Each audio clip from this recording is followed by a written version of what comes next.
Hello friends, welcome to science by Amit. How do you feel connected with me? Good evening, सत श्री अकाल, नमस्कार सभी को। आज ये हमारा लास्ट पार्ट रहेगा हमारे इलेक्ट्रिसिटी चैप्टर्स का, heating effect of electric current. आपने देखा ही होगा कि आपके जो अप्लायंसेस होते हैं वो गर्म हो जाते हैं, वो किस करंट से वो हीटिंग इफेक्ट दिखाते हैं। और इसमें हमारा कुछ यूनिट्स के चैप्टर भी आते हैं कि अगर आपका बल्ब इतना यूनिट ले रहा है तो उसको कैसे कैलकुलेट करे कि कितनी मेरी एनर्जी कंजप्शन करेगा, कितना मेरा कॉस्ट निकल के आएगा। वो सारा आपका इसी पार्ट में खत्म हो जाएगा और बोर्ड एग्जाम में इसका एक न्यूमेरिकल 101% स्कोर आता ही आता है, क्योंकि बच्चों को इसी में कंफ्यूजन रहती है कितनी यूनिट मेरी डेली की निकल के आ रही है, कितना मेरा मंथली पड़ेगा। तो उसको हम स्टार्ट करते हैं बिना टाइम वेस्ट करें। अभी तक आपने मेरे चैनल को सब्सक्राइब नहीं किया तो सब्सक्राइब कर दीजिए।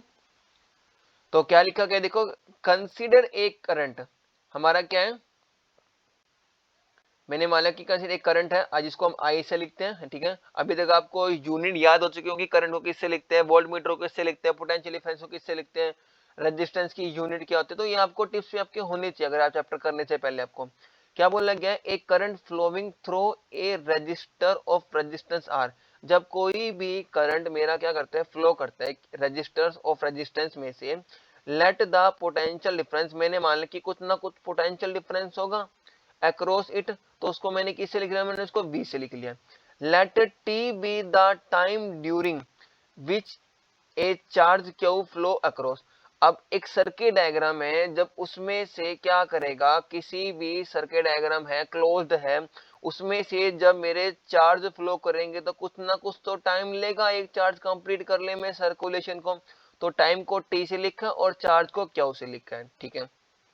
द वर्क इज डन, तो उस चार्ज ने कितना वर्क डन करा तो उसका निकालने का जो मेरा फॉर्मूला होता है, तो W work done is equal to V multiply Q, where V is volt meter मतलब पोटेंशियल डिफरेंस, और Q मींस चार्ज। चार्ज की यूनिट क्या होती है, कूलम्ब, जिसको लिखते हैं हम C से, from potential difference in time t, ठीक है।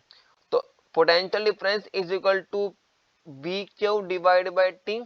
ओके, टी के रिस्पेक्ट में काम कर रहे हैं, ये मेरा वर्क डन हो गया। तो पावर का जो मेरा फॉर्मूला होता है, ये लिखा power is equal to work done by में चार्ज, वर्क डन बाय में चार्ज।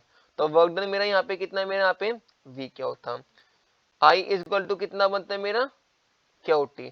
तो ओवरऑल जो मेरा फॉर्मूला बनता है, पावर का जो फॉर्मूला बनता है, V मल्टीप्लाई आई होता है, V मल्टीप्लाई आई। V माने पोटेंशियल डिफरेंस, आई माने करंट, कितना करंट फ्लो कर रहा है, पोटेंशियल डिफरेंस की अगर उनके आपस में मल्टीप्लाई कर देंगे तो मेरी पावर निकल के आ जाएगी, वो डिवाइस कितनी पावर ले रहा है। एनर्जी निकालने का जो मेरा फॉर्मूला होता है पावर मल्टीप्लाई टी।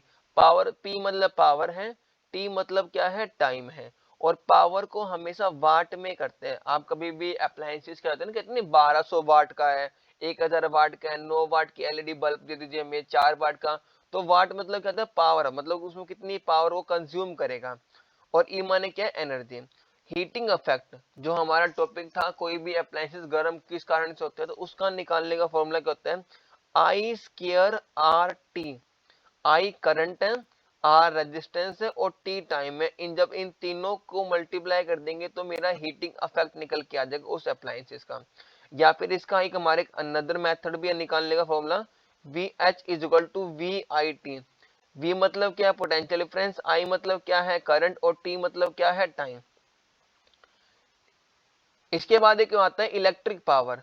अब the rate of doing work is power, जितना उसने काम किया उसको बोलते हैं इलेक्ट्रिक पावर। तो P is equal to V formula.